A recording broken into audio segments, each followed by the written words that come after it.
All right. Welcome everyone to the fifth of 6 events for the Soil Health and Community Resilience Stories from the North series. Thank you for joining us for this 2021 Soil Series. Tonight's event is called Working with the Woods. I'm Lauren Weston, tonight's facilitator and one of the organizers of this series. I'd like to first thank the other members of the organizing team, including Grace Gershuni, Becky Colpitz, Melissa Larita Cole, Avi Bauer, and Kat Buxton. Next, I would like to thank you all for coming tonight or for watching online later. We've been reading your survey responses, collecting the resources that you're sharing with us, and working to provide you with information on all of these topics at all sorts of scales. Please do check out our website for the series, and scroll to the bios for each speaker, and then further down to the crowdsourced resource list at the bottom. There is a wealth of information in there and much more than could ever be shared in one webinar. I would like to also thank all of our incredible partners who have made this series possible.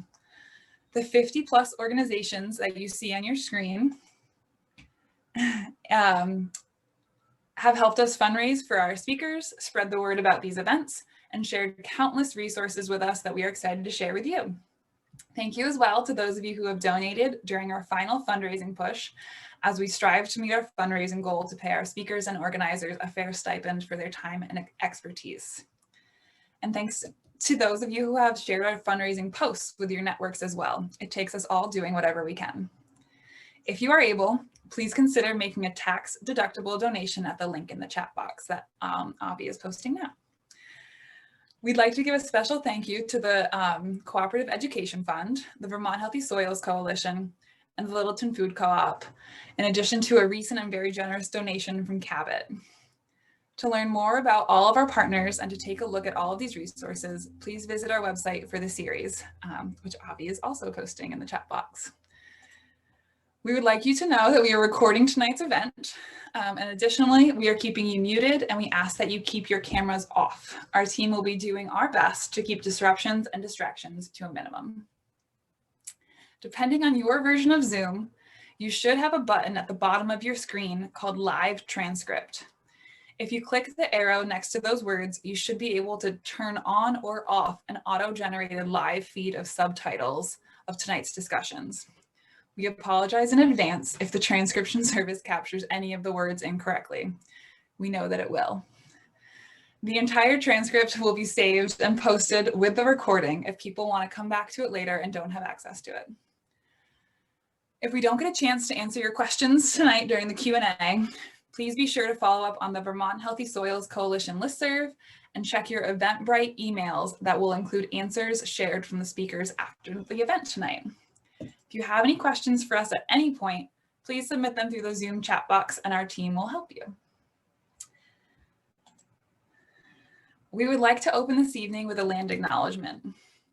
This land acknowledgement for what is referred to by some as the Northeast Kingdom of Vermont and the North Country of New Hampshire has been shared with us and others by Chief Don Stevens of the Nulhegan Band of the Cusuk Abenaki Nation.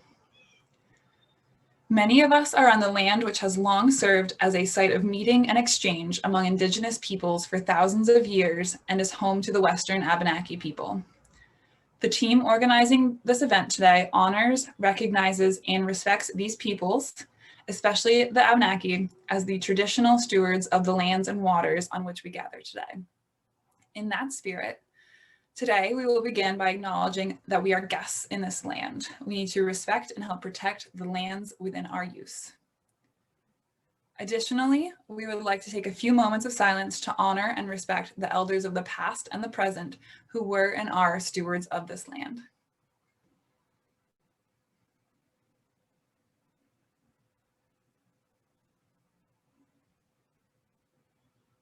Thank you. In making this series, we wanted to create a community for all to gather safely. We created a list of community guidelines and values that are being shown on your screen now. In this space, we agreed to respect and recognize all voices, lived experiences, perspectives, and worldviews. We seek to create a safe space for learning and sharing, and we ask that we all use inclusive and respectful language. Violations of these values and guidelines will lead to removal from the event this evening by our team. Thank you for understanding. With those in mind, let's get to know each other. As you feel comfortable, please introduce yourself in the chat box with your name, where you're participating from, and a response to the question, what have forests taught you throughout your lifetime? We're very excited to read your responses. While you're all doing that, I will announce the winners of the raffle from event 4 that happened 2 weeks ago. And those winners are Susan Aldrich, Hillary Cohen, Richard Stadala, and Pamela Gilbert. Congratulations. And now let's get to tonight's survey and raffle. We do have a post-event survey that shouldn't take more than 3 minutes to complete, and many of you are probably familiar with it at this point. The survey will be sent out with the recording of tonight's event via Eventbrite. If you fill out the survey within 1 week of tonight's event, you'll be entered in to win some of our prizes. The prizes tonight are the book Braiding Sweetgrass by Robin Wall Kimmerer. And I did want to note, this book was actually recommended by 4 different speakers throughout the Soil series. And so we are very excited that it's a raffle prize tonight. You also have the chance to win Mighty Mini Microbe Coloring Books from the NRCS, Organic Revolutionary by Grace Gershuni, and Compost and Worm Castings from Black Dirt Farm. In addition, Chelsea Green Publishing has generously offered all participants of this series a 35% off discount code of their books and more on their website, chelseagreen.com. The code is PWEB35, and it is good for all participants here tonight and watching the recording this spring. Thank you, Chelsea Green. One goal that we have with this series is to introduce community members to the wonderful farms and projects in their area to help build the social mycelium. We do that through selecting speakers from the Northeast Kingdom of Vermont and the North Country of New Hampshire, but also through featuring a New Hampshire or Vermont agricultural project that connects with other issues in our world. Tonight's feature is from Calabash Gardens in Vermont. And we have a video from them and then a short presentation from their team that we are looking forward to sharing with you before we transition into talking about the woods. And so with that, I'm going to share the video.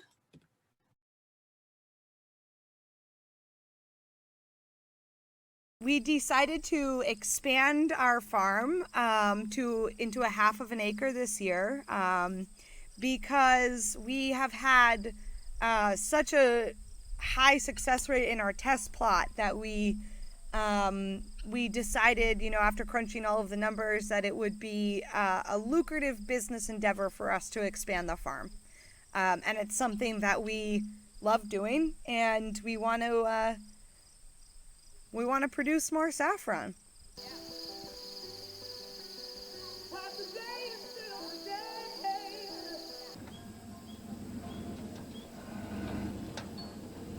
Go for it. Keep going. Yeah, It's out. Keep going. Yes. And the land in the Northeast is quite rocky. We didn't expect to be dealing with that much rock, and then that's why we are a bit late in our planting and in our planning on planting this weekend. But we're getting there. Yeah. We're getting there. There's people are having hands in the ground, and hopefully we can get it done.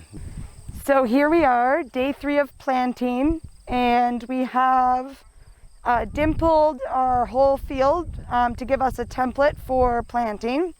And based on the density that we were able to get in the first 3 rows, it was about 6,000 corms per row. And we're trying to increase our density a little bit to make sure we're getting 10,000 bulbs per row. Absolutely. Okay. Yeah, absolutely.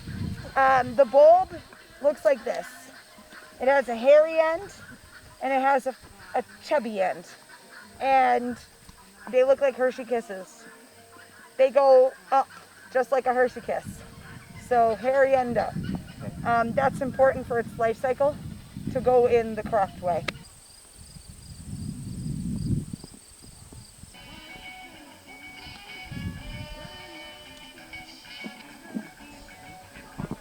Is that okay? Oh yeah.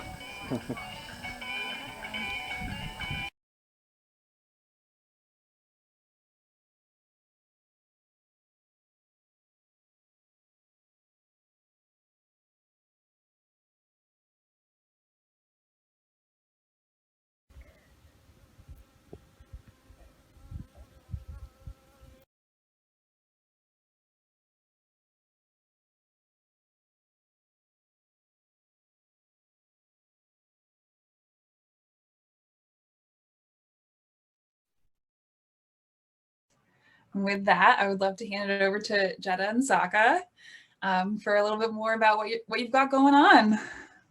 Yeah, hi everybody. My name is Jetta. This is my partner Zaka. We are going to share our screen with you. We're Calabash Gardens. We are a regenerative agriculture saffron farm in Wells River, Vermont. We started saffron about, why did you do that? Are we sharing our screen? I can't see the Zoom presentation anymore, so I'm a little confused here. Sorry, everybody. You are not sharing your screen yet. I'm not. Okay. Okay. So here we go. Looks great. Okay. All right. And now I can see the Zoom presentation too, so we're good.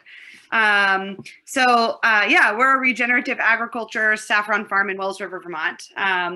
We started planting saffron in 2018 with a small test plot of 2,000 corms, just to see if it was something that we would be able to successfully grow here in the Upper Valley area.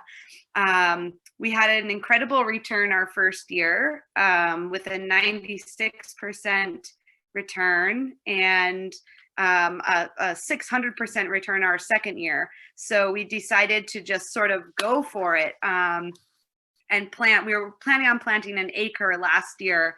COVID sort of took a little bit of, go ahead, you can do what you want. COVID, hit us a little hard, and we ended up planting a half acre instead, which actually ended up being probably a really good thing. A full acre for us last year would have been pretty overwhelming. So glad that we started with a half acre. We have 15 acres of pasture, and we will be eventually soon implementing a small herd of ruminants, I guess, to start holistically grazing the pasture land so that we don't have to truck in manure.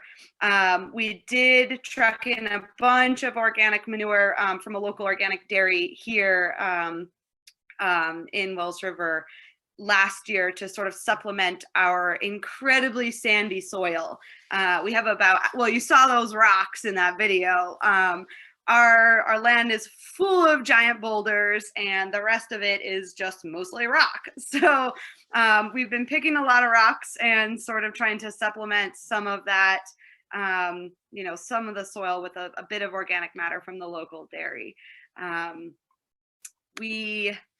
So we'll be implementing the ruminant herd to build soil and sequester carbon, and of course not have to truck in more manure.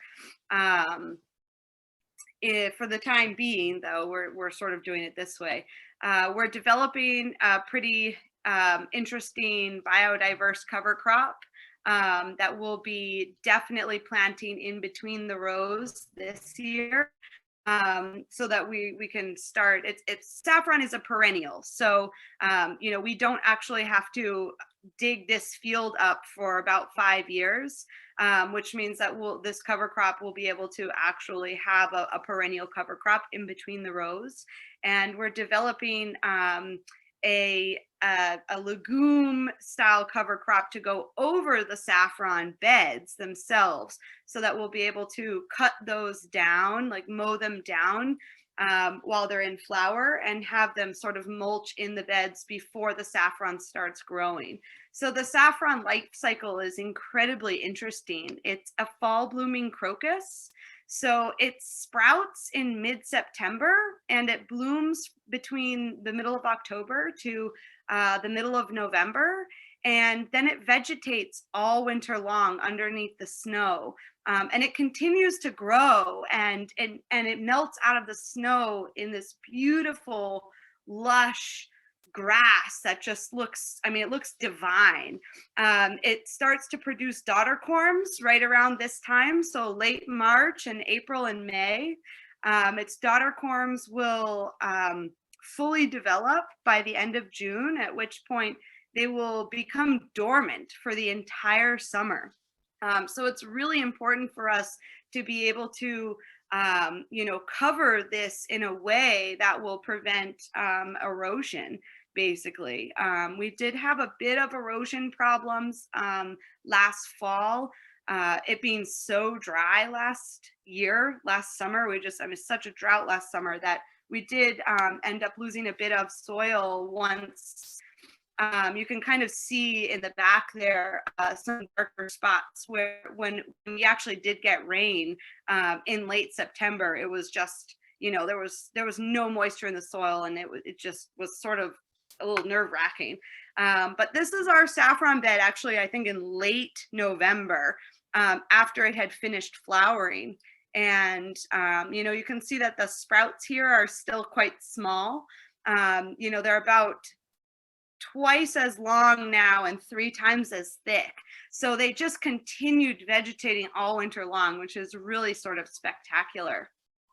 Our farm is not only a regenerative agriculture farm, but it's also a place where we are working on what we call radical love and radical hospitality, and is a safe space for BIPOC and LGBTQ. So we're really trying to sort of pull together this sort of like racially diverse and also very inclusive space for people as a way to provide economic stability for folks that might not otherwise have it.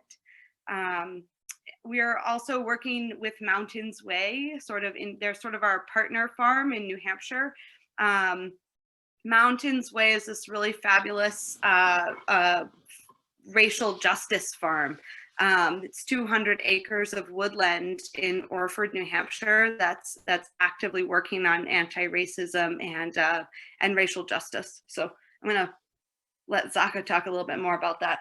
About you're doing well, really well.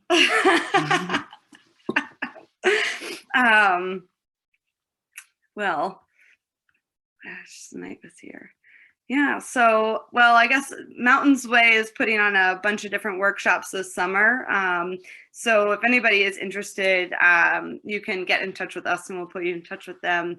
There will be a bunch of workshops, one of them in June, a July workshop, and an August workshop. And they will be facilitated by Black facilitators, and then there will be white facilitators as well. So it's sort of this really nice balance, getting people to sort of just come together and figure out how we can together move forward into a more positive future, which of course Calabash Gardens is doing as well. We need about 10 employees for harvest season per acre, and we're hoping that we don't need more. So if anybody wants a job come October, get in touch. We will be building a potomitan, which is essentially a meeting house in Voodoo. It's like the center meeting house in the Voodoo village. And we will be putting in a certified kitchen as well as a bunkhouse. And then after that's complete, we're going to be building a cabin village throughout our property. We have about 35 acres of hardwood forest, mostly maples, and then, you know, lots of other things. It's a beautiful, biodiverse, pretty old forest. So we'll have cabins spread out in there, as well as little sort of forest gardens going through, and we'll be housing our workers in these little cabins, you know, as a way to really provide them with that radical hospitality while they're here working for us. So they don't have to worry about finding housing or you know, paying for housing. You know, we'll be providing that for them. These cabins will be retreat spaces when they're not in use, and so they'll be open to the public. If you know, would like to come and rent them out, or if you want to host retreats here, we'll hopefully be hosting lots of artists and you know, just developing this property into basically essentially a giant, you know, multi-acre sort of permaculture endeavor, incorporating both pasture land and, you know, saffron fields, and then woodland gardens and forests. So Amazing. yeah, that's us. Thank you so much. I really loved your line about working together to build a better world. Couldn't agree more. Yeah. Also, just love that that is kind of transferring into tonight with you know, having you join for the talk about the woods and really seeing how it's all connected. So thank you so much for joining tonight. Thank you. So moving into the focus on working with the woods, I'm very excited to introduce our four different speakers tonight. Sam Perron from NorthWoods Stewardship Center, Jim Frohn, the Grafton County Forester from UNH Extension, and Michael and Schikoy of Sacred Circle Homestead and Permaculture Nursery.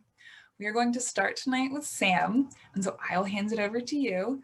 And please do continue to post questions in the chat, and we will be sure to get to as many as possible once our initial presentations are over. Thank you. Cool. Thank you, Lauren. Thanks everyone for attending tonight. I'm going to share a presentation with you.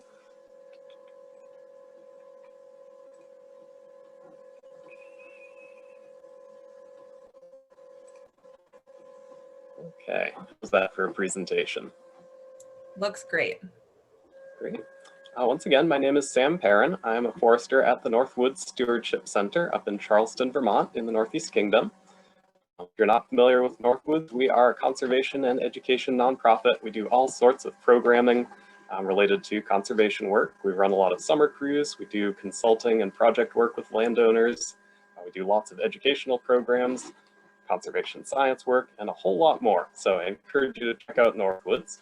I'd love to talk about NorthWoods for the next many minutes, but instead I'm going to zoom out a little bit and talk about forest ecology, how the forests in Vermont got to be the way they are, and maybe some considerations for management. And then of course, what does soil have to do with that? So again, to kind of zoom out, topics that I'm going to try to cover are forest dynamics. So that's you know, the processes that happen in forests and the setting that makes them the way that they are. I'm going to talk a little bit about soil mapping, the information that you can find pretty easily online or in other sources, and then a little bit about the characteristics of forest soils that you can observe when you're out in the woods, without even really digging around in the soil too much, ironically. I'm also going to talk a little bit about forest management in pretty general terms. I think our other presenters tonight, our panelists, are going to talk about some more specific examples of things that you might do out on the landscape. And then I would be remiss if I didn't talk about earthworms and invasive plants during talk about forestry. So we'll dive right in. Forest dynamics. So thinking about how forests got to be the way they are, or what makes a forest, is it just trees? I think many of you would probably answer, no, it's not just trees. There's a lot more out there. That's a good start. And it kind of starts with the foundation, which foresters often call site conditions. And that includes a lot of things that change pretty slowly over time. They generally are, you know, the fixed conditions of a site, things like, of course, soils, although soils can change pretty quickly. Things like bedrock. Bedrock is fairly permanent. It changes really, really slowly. And it's very important for how forests form. Climate, really important for the type of forest site. Of course, that is changing. We know that. Hydrology, topography, aspect, slope, all of these things that kind of make up the physical landscape really determine what type of trees grow on a site, what type of vegetation grows there, what type of forest you see. So then you throw in all the processes that happen out there, the things that occur in forests, and these are things like weather events. That's really the big one that's influenced forests until humans got involved, which was not that long ago, really. So things like wind, you know, wind in forests creates gaps in the canopy. Trees blow down, that's normal. They're usually pretty small gaps. It's not that common in the Northeast to have a really large wind event knock out hundreds of acres. That's something that, you know, loggers can do pretty easily, and nature doesn't do that often, maybe once every 100 or few hundred years. So typically we have small wind events, symmetry, old age, things like ice and snow, floods along riverways, kind of disturb these forests and create some changes over time. Insects and disease also, you know, are present in forests and cause some changes. And one that is kind of interesting and pretty exciting is fire in forests. Forest fires can have a really profound impact on certain forest types, and historically might have been really important in certain areas, although throughout Vermont, there are not that many forest types that naturally are adapted to fire disturbance. So really important in other places. Vermont historically and naturally was not as important of a forest forming factor. So you combine all these things, site conditions, the forest that's growing there, disturbance, and you end up with a pretty complex forest. And that's really what forests are. They're complex. They have a wide variety of structural features. So structure kind of means the physical shape of things. It includes different sizes of trees.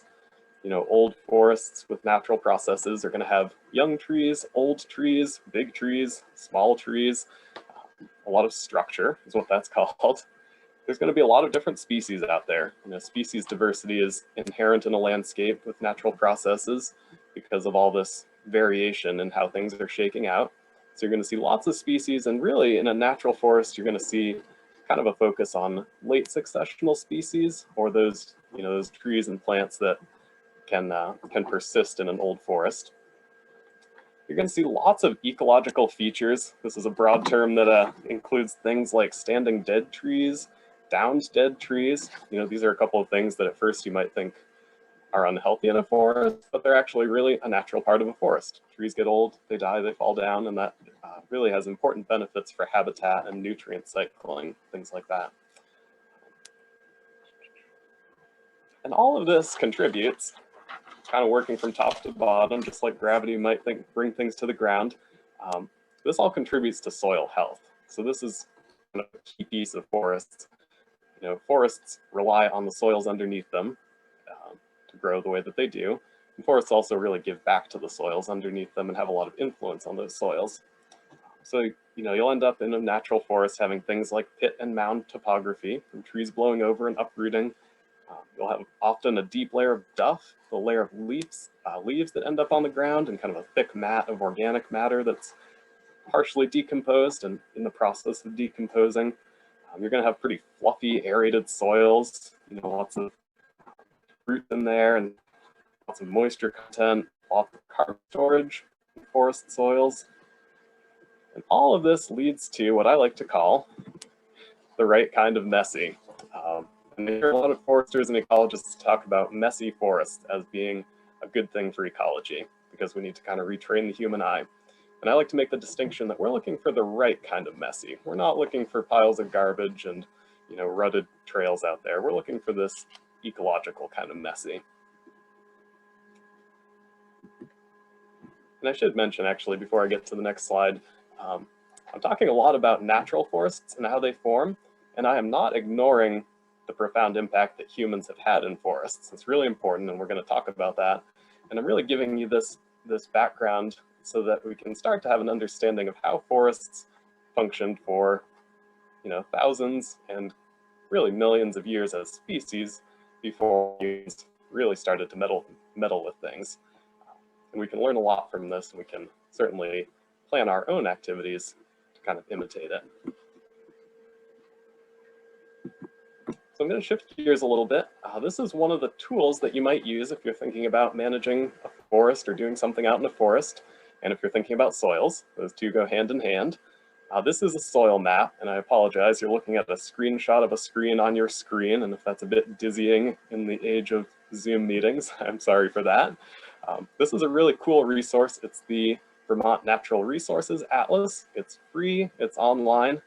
It's a program where you can find tons of information and mapping relevant to your property. And the quick one that I pulled up is a soils map.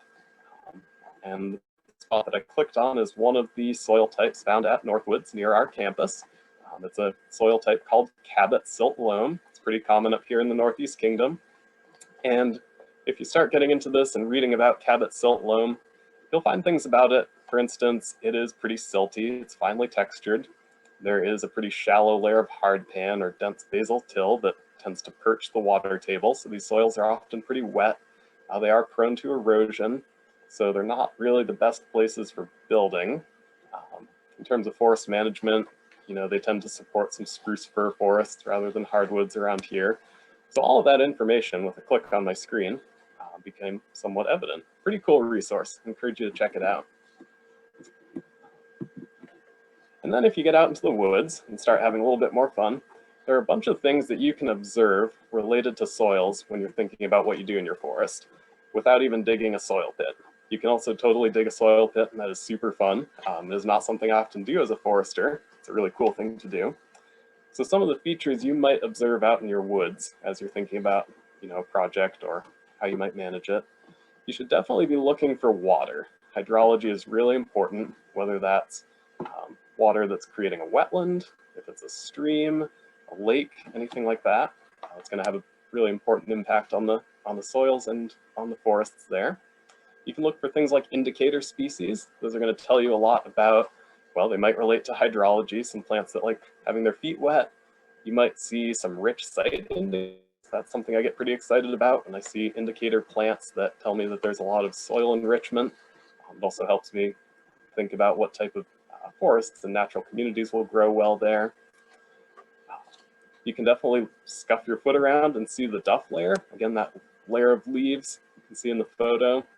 And look into the O horizon, that organic layer at the surface of the soil. You can look for seedlings, saplings, and understory plants. This is going to tell you a whole lot about those surface soil conditions. It's going to tell you a lot about the forest type there. And then you definitely want to take a look for any disturbance and impacts that have occurred in your forest over time. Because again, humans are kind of the top dogs for better or worse, and you're going to see a lot of evidence of humans in most forests in Vermont. So,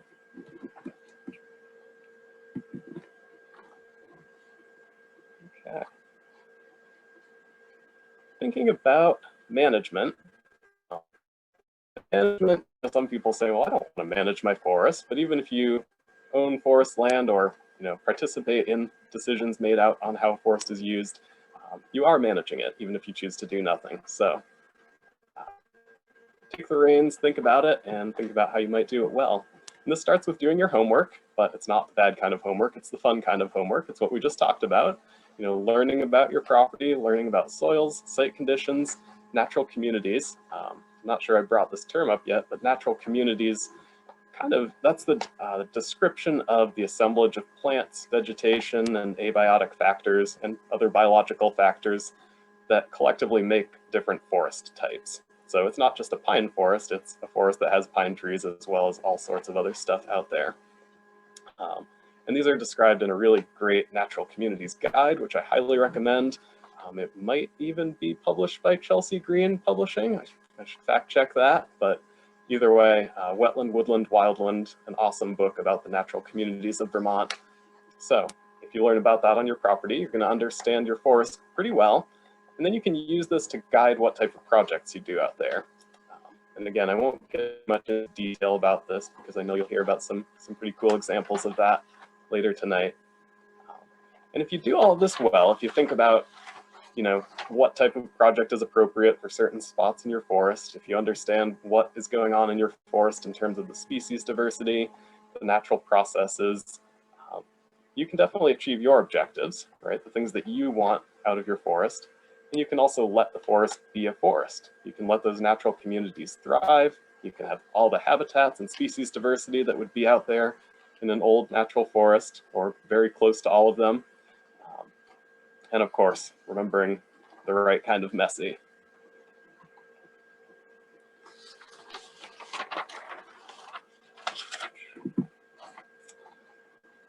Now we're mostly going to keep things uplifting, but of course I have to mention two things that are really important in forest management.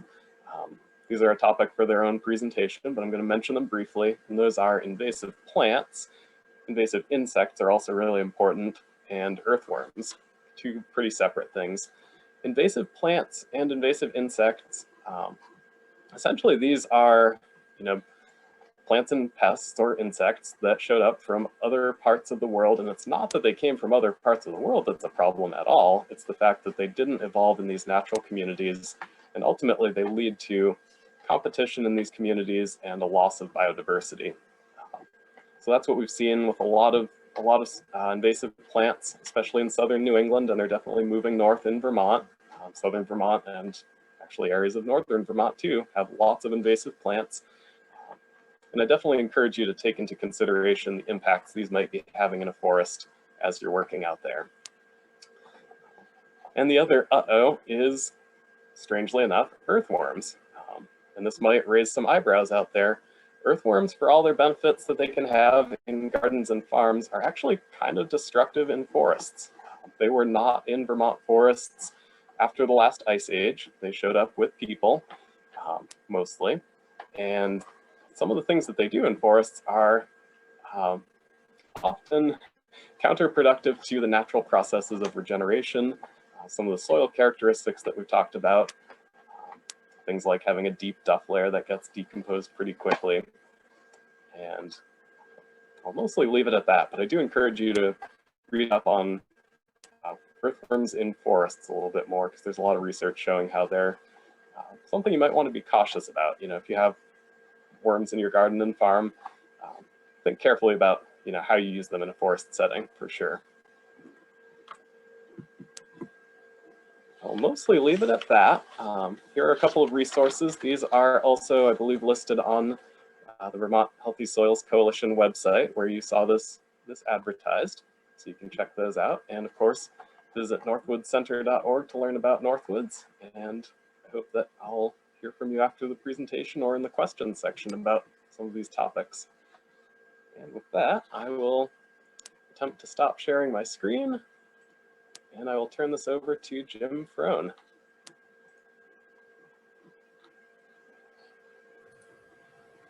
Okay, thanks, Sam. I'm going to share my screen, and then I'll just kind of give an intro and we'll go from there.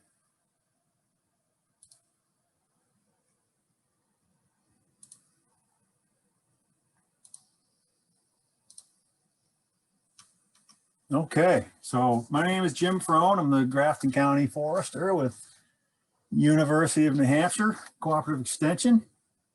And so I'll just talk a little bit about what we do as county foresters. A big part of what we do is woodlot visits with landowners, whether they're family forest owners or municipalities, town lands, things like that.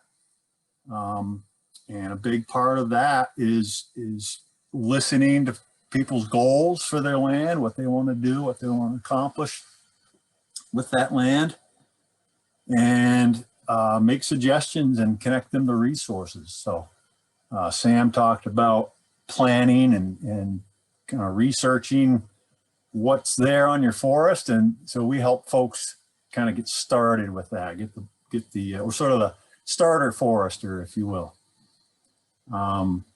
So we cover a whole range of topics with folks: forest stewardship planning, timber management, wildlife habitat management, best management practices, which I'm going to talk about in more detail in a minute. We educate folks on the rules and regulations regarding forestry if they're planning to have a timber harvest on their land. We talk to folks about natural resource conservation service programs. There's a number of different programs that they have to incentivize landowners to implement certain conservation practices. They do a lot with agriculture, and they do a lot with forestry as well. So that's a big part of what we do. And then another thing we do is a lot of workshops and webinars, kind of like this. A lot more webinars these days. Looking forward to getting back to doing more in-person workshops, but wide variety of topics for landowners, foresters, loggers, conservation commissions, conservation districts, and really just people who are interested in forests. So topics from tree and shrub ID to wildlife habitat, forest stand improvement, you name it, you know, anything to do with the forest and wildlife that's out there. So, and we work with the New Hampshire Timberland Owners Association and a whole lot of other partners. But since this is going to be on BMPs and has to do with timber harvesting, I'll mention them. And we do, we work with them on the Professional Loggers program. We help develop educational materials and workshops. And really our ultimate goal is to help people make informed decisions so that they can be better forest stewards. So as part of that, you know, as probably most folks on this understand, is that, you know, soils are the basis of all this. Productive forests, productive farms, productive wildlife habitat. It all starts with the soil.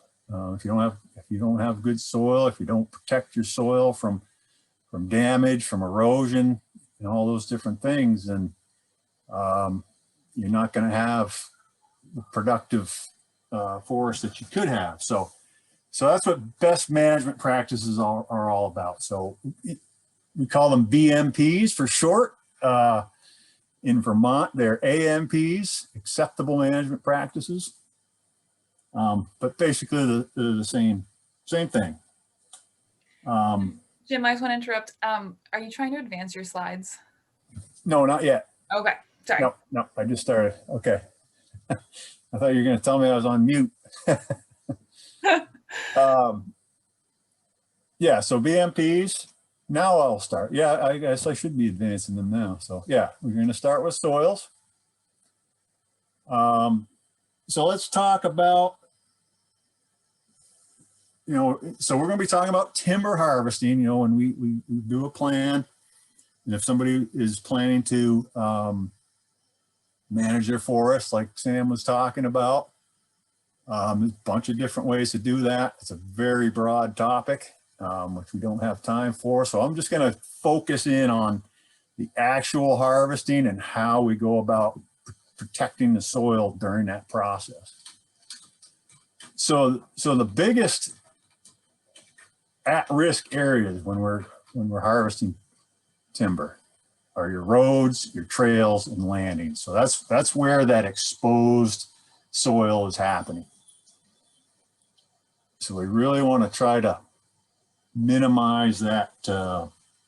We want to pay attention to those factors so that we are minimizing or avoiding the erosion that might happen there, or not just erosion, but rutting, compaction, things like that are going to compromise the future productivity. So our keys to doing that, I kind of got these three categories. So we want to plan, prevent, and put to bed. So I'll talk about those in a little more detail. So planning goes back to what Sam was talking about. You know, we got to understand our resources. What do we have there? What do we have for soils? If we have a lot of Cabot silt loam, we're going to want to think about that. We know that it's poorly drained or moderately poorly drained. We want to maybe work on that when it's frozen, things like that. So, but as we all know, temperatures are warming, our winters are getting shorter, things are getting more unpredictable as far as having frozen, snow-covered conditions all winter long. That's not reliable anymore. So part of planning, we want to be thinking about that as well.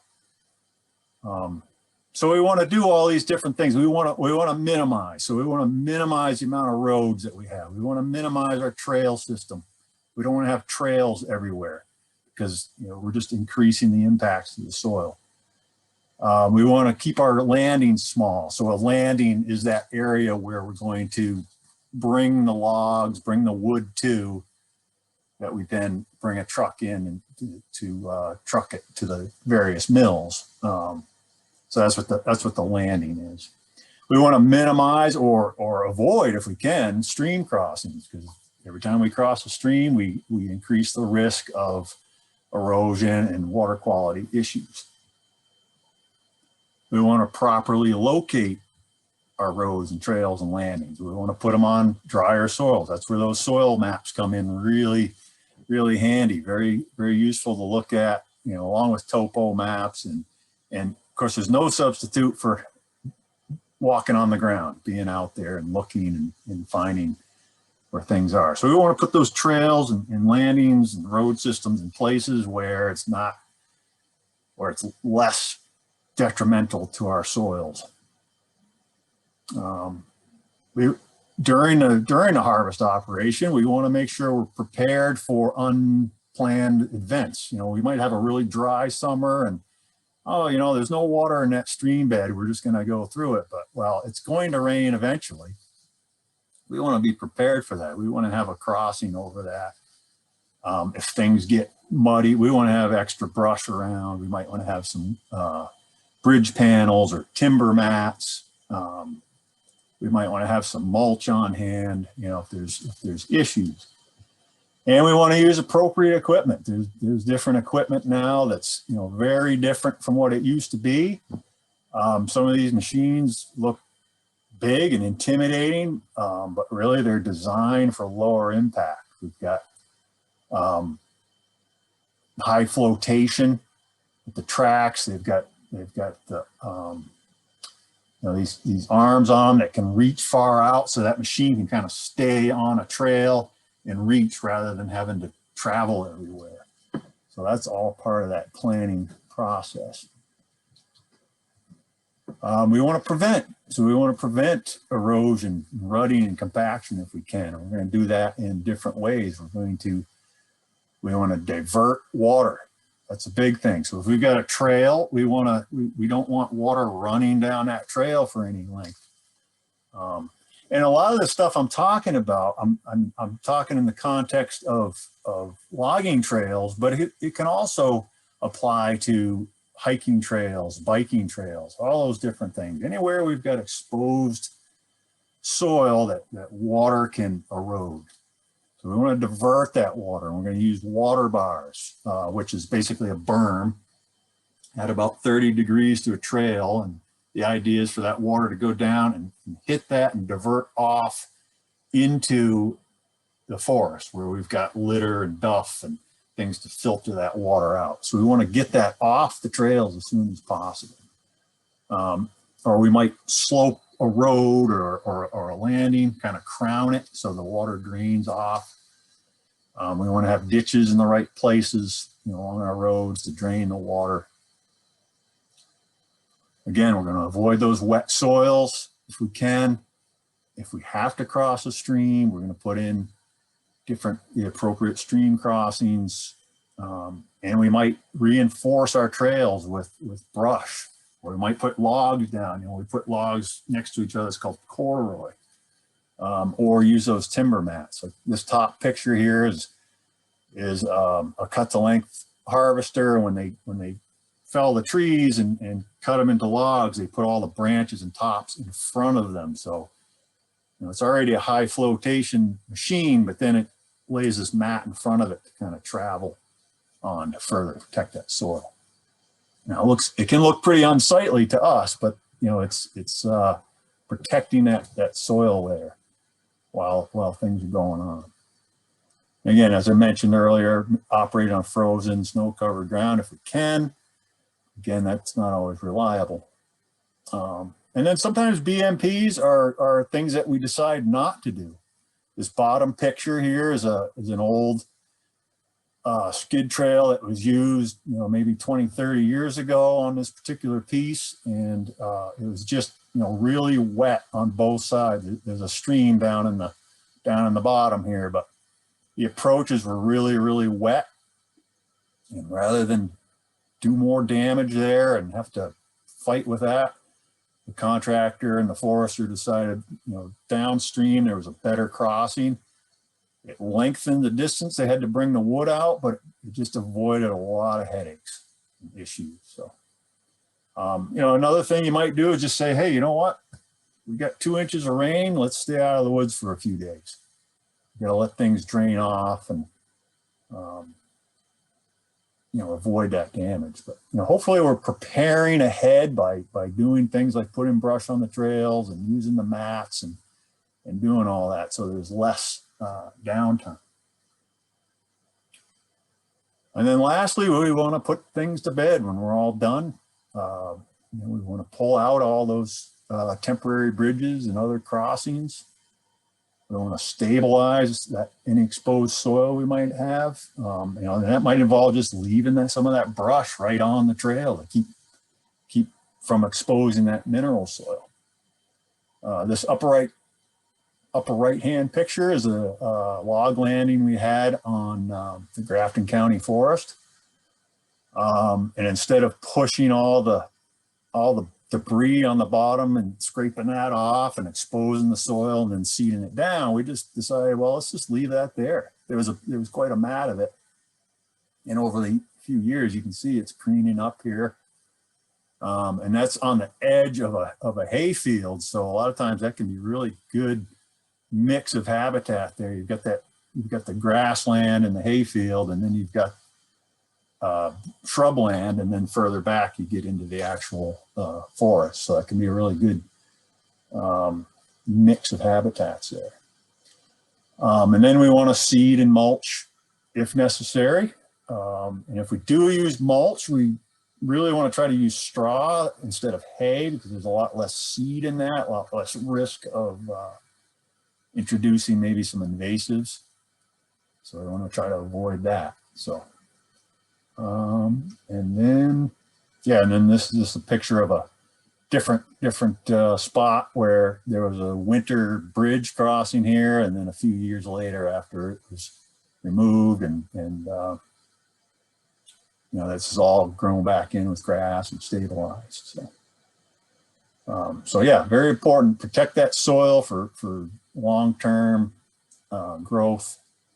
Minimize where you're traveling. Minimize that impact, and that's also going to keep the water clean too. So we put out a publication a few years ago on we call them emergency erosion control technique. It's really dealing with that, those heavy rains and those midwinter frequent thaws and things like that. And then in general, there's nhwoods.org. That's our website. All sorts of information there on forestry topics, wildlife topics, Christmas trees, maple, you name it. So great resource there. And that's all I have. Thank you. Thank you, Jim. And, I need to introduce the next speakers, Michael and Schikoy at Sacred Circle Homestead. Thanks so much, Jim. Thank you. That was awesome. Thank you. So we are Sacred Circle Homestead, and we are a small scale diversified farmstead. Our main sort of cash crop, if you will, is we are a permaculture nursery. So we focus on mostly medicinal and edible species, trees, nut trees, berry bushes, stuff like that. Yep. We focus a lot of importance on food resilience for people. We offer plants at really reasonable prices, and we also use different techniques of growing our plants right in the soil. Some nurseries are really extractive with the material and the way they grow their plants, especially in pots using peat moss and chemicals. So we're going to share our screen and show a couple of slides. And the first one talks a bit about sort of how these roots from these plants are growing. So these are plants that we're growing in the woods, basically. But we're growing these in raised beds as opposed to in pots. So we noticed when we first went on our journey of wanting to plant a food forest and stuff like this, that a lot of these nurseries, conventional nurseries, weren't using very ethical practices. Lots of plastic waste, lots of trucked in materials such as peat moss, things that are actually really extractive. So we wanted to really kind of strive not to do that. So our plants are all grown in beds with built up soil that we've built over the years with things like wood chips, organic matter, compost that our chickens make and stuff like that. And also we'll give a little background on our on the land that we're on. So we just moved. We're in Woodbury, Vermont. We've been here for a year now. Our land is 12 and a quarter acres, and a lot of it is logged using the exact opposite of what Sam and Jim were just talking about. So these are things, they're not the best management practices whatsoever. A lot of the material that we use to build beds and the hugelkultur that we will talk about a little later was all left by the loggers, and we're utilizing it. We're not going into our forest and just taking trees and saying, oh, this would be great for soil building. There's very deep ruts. They went through a lot of wet areas. They left a lot of big trees that were felled for no apparent reason. There may be a forestry reason that I don't know. Sam and Jim will have to come over sometime and check that out. But to us, it's not. It's just it doesn't look like the people who did this were very mindful about the ethics of what was happening. So with that said, we're using a lot of that material to create beds that are inspired by the forest and by techniques that people have practiced for thousands of years, really.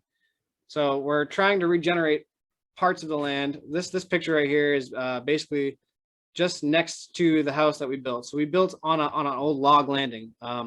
This land has been logged several times throughout 30 years or so, since the 90s. And each succession of logging has been, I'm not sure how the ones from 30 years ago were, but the most recent ones were pretty destructive. So we're really focusing on trying to regenerate the landscape. So this picture is one of the hugel beds that we've created. It's right near our goat yard. Hugelkultur is a term now used, but actually it's something that all of our people, all indigenous people and all of our ancestors have utilized by just building soil, building material. The hay is near our goat yard, so we use their waste material and we top our beds. But you can see a stump sort of right here in the foreground of the picture, and that was behind the stump is a log that was felled, and it was pretty old and nice and spongy, so that was a pretty good base to hold water, so we don't have to irrigate the plants that will be planted in that bed. So when we made the goat yard, we had to clear that area because, again, they left a lot of just slash, which is tops of trees. So we utilized those tree tops and we piled them into this mound that you see. And by using the tops, the soil will eventually rot down. We're mimicking nature, but using human interaction so that we can speed it up and we can use the tree material to suck up the water. We can keep habitat for animals. I've seen so many toads within these beds, and they're just part of the whole system that we're creating. And then as we clean out the goat yard, we top it with hay and then eventually wood chips, and we can plant in that seasonally. So some of these practices, another thing that we strive to do on our land is Schikoy is of Eastern Woodlands descent. So something that she's really passionate about, which I'm sure she'll talk about, is traditional agroforestry. Agroforestry and permaculture and hugelkultur. These are all terms that have been coined in the past maybe 30, 40 years, but really they're all techniques that have been used by indigenous people all around the world for millennia. So in this next slide is, you can kind of see this path right here. This is right behind our house site before we had built the house. So we were using goats to help clear the brush because we couldn't really see the land underneath. We couldn't see what we were working with. So part of this is working on a slope. We have a slope and we want to prevent erosion from that slope. By clearing the brush, we're exposing some of the soil. So we wanted to really make sure that we covered that as soon as we could afterwards. So indigenous people all around the world have been working and farming and living on slopes, on mountains for thousands of years without a lot of erosion. So this slope, this picture is just the other day, actually, after we not finished building the house, but sort of finished building the house. And all these logs, we didn't want to take anything out that was buried in the soil. So there's logs that have been run over by the skidder, things like that are embedded in the soil. So we're going to keep those so we don't promote any more erosion. But as you can see, there's a little bit of a contour to these hugel mounds. So hugelkultur roughly translates to mound culture in German. So that's kind of what we're practicing in a lot of the openings that we have on our property. There was a lot of small clear cuts that were opening. So we want to keep those open if we can, because we need to grow food. We need to make plants for ourselves. And we can utilize the openings by, feeding our goats in one season and then eventually incorporating the edible species we want, as well as our forest. We don't have any pictures of them, but we do food forest, and we have closed canopy nut trees where we really introduce chestnuts and butternuts, walnuts, even mulberries, and we have understory herbaceous plants that will climb up the trees, and we have berry bushes that will provide food. So we have very intensive food forests in small areas that create food resilience for ourselves, so we're not completely reliant on just annual agriculture. And we're trying to sort of in our own way use traditional techniques with a modern context. So what are the techniques that people all around the world have employed to feed themselves for thousands of years? People have been fed from the forest for a lot longer than they've been fed from farm fields. So what we're trying to do is, for example, when European settlers came here, they saw this vast, pristine, untouched wilderness, but really that was the result of human interaction, whether it was subtle interaction or very intensive interaction over hundreds of thousands of years. So no, I don't think so. So we're trying to use these sort of techniques in a modern context. So we don't use completely native plants. We use some plants that are going to help us with the changing climate. So we have plants that are good from zone 2 all the way up to zone 9. So whether the climate swings colder or whether it swings warmer, we can be okay as far as food and medicine goes. Especially in such a changing time in general, with all of our cultures coming together. It's the same way with all these plants. These invasive plants, to a certain extent, are here for us to utilize. And invasive, really, if we're not harvesting them and we're not using them for the purposes they should be used for, say Japanese knotweed, for instance, we can harvest them for medicine. We can also harvest plantain. We can harvest so many invasive species for medicine, food, fiber, tinder, tons of things. But if we're not harvesting them, then that's when they do become very invasive. Right. So basically what we're trying to do is utilize the resources that are around us to create a regenerative way of living, if you will, a way of living that we can, anybody can do. Anybody's got yard waste, I'm sure. So instead of trucking that yard waste off to wherever it's being trucked to in a Home Depot bag, and you're paying to get rid of that, use that as a source of wealth, use that as a source of fertility, use that as a source of building soil, because we just need to have a different lens at our waste, looking at it through a different lens, because a lot of it, waste hasn't existed for very long. People lived hundreds of thousands of years without waste. Every product or byproduct of our lives should have a function. Absolutely. And a lot of the waste that we can glean from a lot of folks, even bags of acorns that we use and we eat throughout the winter and into the summer as we dry them, we use cardboard, we use wood chips from people chipping up their trees. We also utilize so much waste that most people would toss away. So those are some of the practices that we're employing here. And we talked a little bit about the nursery too. You can find us online. We have folks who are local can contact us throughout the season, and we'll have plants. But the bulk of our sales are online, and we ship. We like to grow our plants bare root, not potted. So we like to ship the plants bare root, not potted. So in the spring and in the fall is when you can find us actively online, taking orders. And those will be packaged up nice while they're dormant, and they'll be shipped out to you, and they arrive on your doorstep. 99% of the time they're healthy, but sometimes they're not. Yeah. And you can find us online at sacredcirclehomestead.org. Yeah, and we're happy to be part of this. You can also contact us directly on our website for any more questions, or we have some articles in more detail. And we've also got a small YouTube channel that we have kind of fallen off, but I think we're going to pick back up on that as the growing season approaches. Now that we're not building a house. Yeah. So with that, we'll send it back to Lauren, and thank you guys so much. Thank you. That was amazing. I really loved just hearing the flow from Sam to Jim to Michael and Schikoy of all the things to be considering and how to really apply it to the land. So thank you all for being wonderful presenters. I am going to transition now to some questions that have come up. It does look like a lot of the questions to Calabash Gardens have been answered in the chat, but if you have any more questions for them, please do ask those as well. Please continue. Hey, please do continue adding questions for Sam and Michael and Schikoy and Jim. But Sam, I'm going to start with you. We've got a question. Can you name some indicator plants and what they might indicate in an ecosystem? For example, plants that indicate water.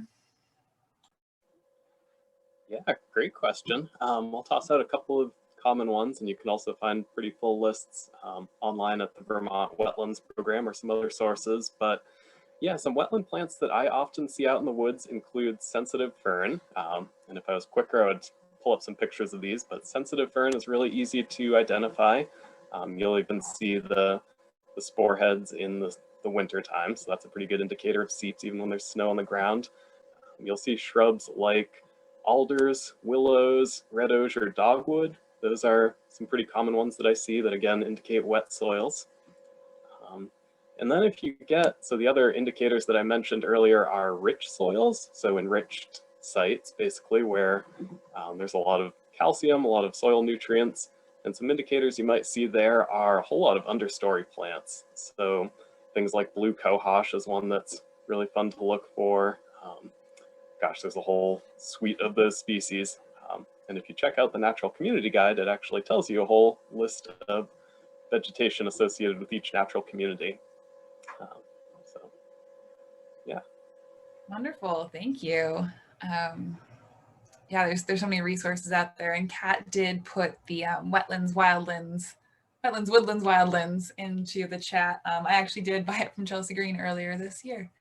So they do have it and use that discount code.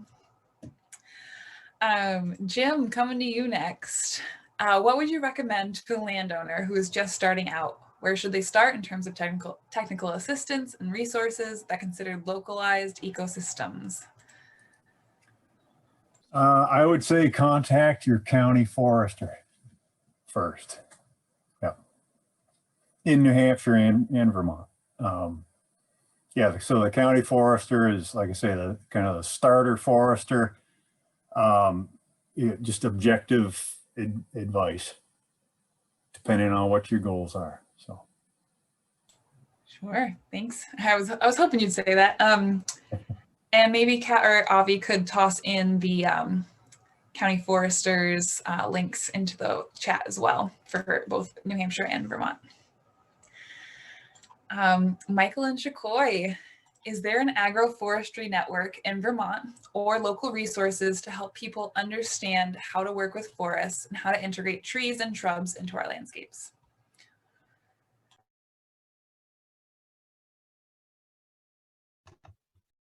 So I'm not aware of any agroforestry groups per se. But we do plan on holding classes and more educational hands-on workshops for folks if they want to learn more about it and possibly take home a plant to plant into their yard. And I know there are a couple of agroforestry sort of companies around there who specialize in consulting. One name is slipping my mind right now. We'll put it in the chat. I'll put it in the chat when I find it. But also for us, a lot of our work is deeply intuitive. So we're trying to listen to what the land wants, what it needs, and what sort of some of the ecological communities are turning out to be. So a lot of the, for example, in a farmer's field, you see a lot of riparian buffers now, and that's a you know an agroforestry technique that has been used in the last few years. But if you just let the field grow up a little bit, especially around the wetlands or the water course, that is sort of interlace commons. Yes, I see it right there. That's exactly the company that we were just thinking of. So yeah, and a lot of it is deeply intuitive and taking cues and clues from the land. Wonderful. Fully support taking those cues from the land. I can just jump in real quick. And those are the F-35s taking off. So I'm going to let Jenna, will you answer some of the questions that have been posed to you that you've already answered? I just wanted to jump in real quick with agroforestry resources. I know Cornell has a whole bunch of good stuff on agroforestry. So yes, Cornell Extension.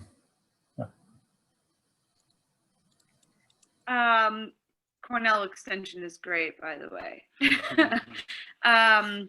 So we got the question, does saffron stay in the rows where you plant them, and how do you manage weeds? So saffron does stay in the rows. The daughter corms grow off of the mother corms in spirals, so they essentially kind of grow up to the surface of the soil like this. Which is part of the reason I didn't explain in it before, that we actually do have to really disturb the land when we're planting saffron. We have to plow extensively, disc harrow extensively, and really fluff up the soil so that we can plant the corms about 8 inches deep. Which allows them about 3 to 7 years, depending on your actual planting density, of perennial crop growth. So in order to really make sure that you provide them with the appropriate habitat, they have to be really deep in really fluffy soil. Which then leads us to the cover crop, which is how we're hoping to be able to manage weeds. We're going to be cover cropping in between the rows, so like the walking paths with a biodiverse mix that won't hopefully won't encroach onto the rows themselves, and then won't inhibit the growth of the saffron. And then over the saffron beds themselves, we're hoping to be able to plant a mixed legume cover crop, so that we can mow that down. Actually, as an annual, it will be able to be mowed down, which will then become a mulch. And in September, what's that? Well, maybe we probably have to mow them though during flower. So this will become mulch, and then also, you know, take care of the weed problem. So yeah, that's that. And then the next question. Oh, the plants that we'll be planting. So our forest is a really beautiful hardwood forest. It is not an old growth forest, but it's probably a second growth forest. So it's really open underneath it's really beautiful and open. And we have a lot of incredible medicinal plants that are already growing in our woods already. So we're really just going to be kind of guiding the forest and enhancing it where we can by adding more of the plants that we already grow. We have this beautiful sort of northeastern facing slope that we hope to be planting in ginseng So that will be also, another crop cultivation here that we can potentially sell eventually, but also just sort of, really trying to enhance the forest that we already have. That's so beautiful. So, we've got cohosh, we have lots of ferns, we have wild bleeding hearts and Dutchman's breeches and things like this. So we'll just sort of be, like I said, enhancing the forest. Wonderful, thank you. And thank you for saving me during that takeoff. Much appreciated. I saw a couple more questions go into Jetta in the chat too, so we'll hopefully get to those as well. This question is for whoever would like it. Any thoughts on cedar swamps and how those fit into everything? All right, Michael and Schikoy, going to you first.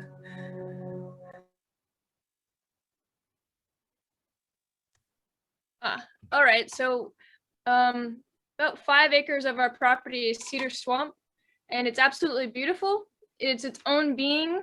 I think that a lot of it should be left to be what it is. The loggers went into maybe 2 of our 5 acres of the cedar swamp before we were even here, and totally destroyed it in a very harmful way. So we have been working to heal that by letting it be. And right now we have the frogs singing in the background in our swamps, which is beautiful. So I think it's something to be left and let be.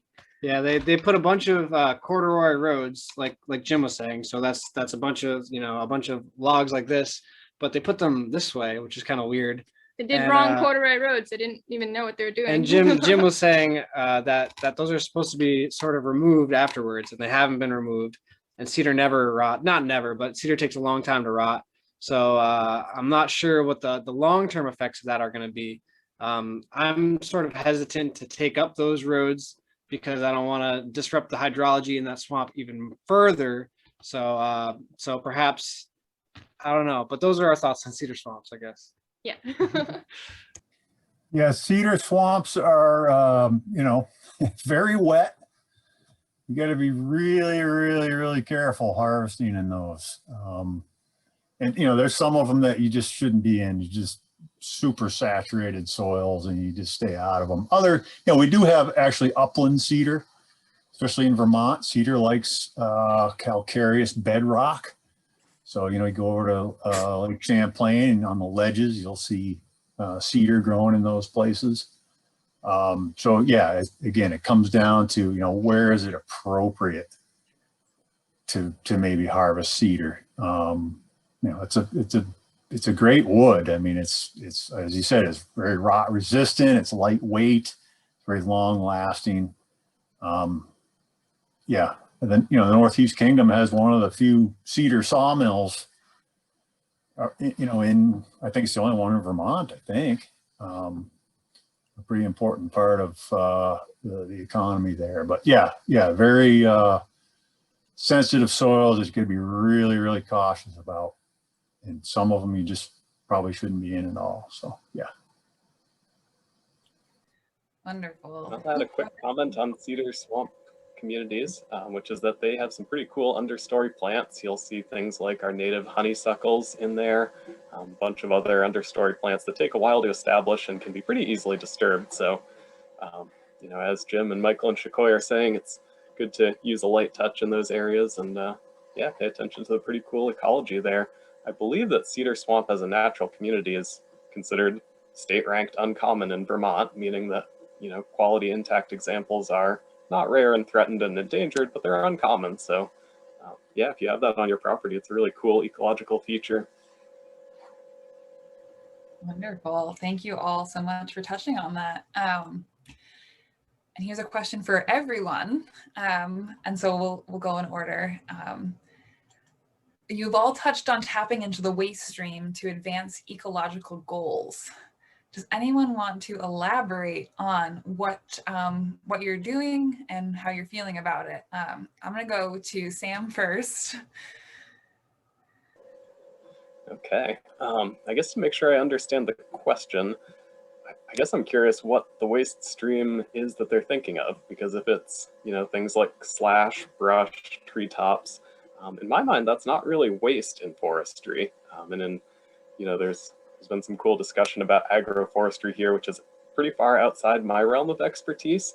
And in more traditional forestry and ecological forestry, you know, that those products are considered waste sometimes, or might be, you know, used as a very low quality wood product, are actually really important parts of sustaining a forest and sustaining forest soils. Basically, the compost of forest, keeping the trees, the leaves, branches, twigs on the ground when you're harvesting, or if you're just letting trees fall where they are.